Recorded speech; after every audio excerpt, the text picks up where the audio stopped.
Pregnant ladies and breast feeding mothers and babies வரைக்குமே இந்த சுறா புட்டு தாராளமாக கொடுக்கலாம். இதில் நிறைய ஹெல்த் பெனிஃபிட்ஸ்லாம் இருக்குது. நிறைய இன்க்ரீடியன்ட்லாம் செய்கிறதுக்கு தேவைப்படுறது ரொம்ப ஈஸியான இன்க்ரீடியன்ட் தான். இது செய்கிறது எப்படின்னு ஈஸியாக பார்த்துடலாமா?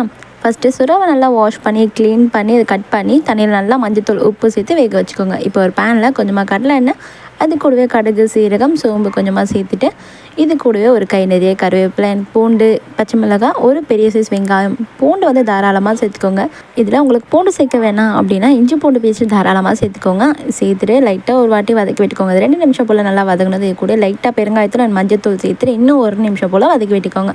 இது நல்லா வதங்கி வந்ததும் இப்போ இது கூடவே நல்லா வேக வச்சிருக்கோம்ல அந்த சுறா போட்டு ஸ்கின்னை மட்டும் ரிமூவ் பண்ணிவிட்டு முள் இல்லாமல் எடுத்து சேர்த்துக்கோங்க. சுறாவில் நார்மலாகவே முள் இருக்காது, இருந்தாலும் ஒரு மாதிரி லப்பர் மாதிரி முள் பெருசாக இருக்கும். அதை மட்டும் எடுத்துகிட்டு அந்த உதிர்த்து சேர்த்துக்கோங்க.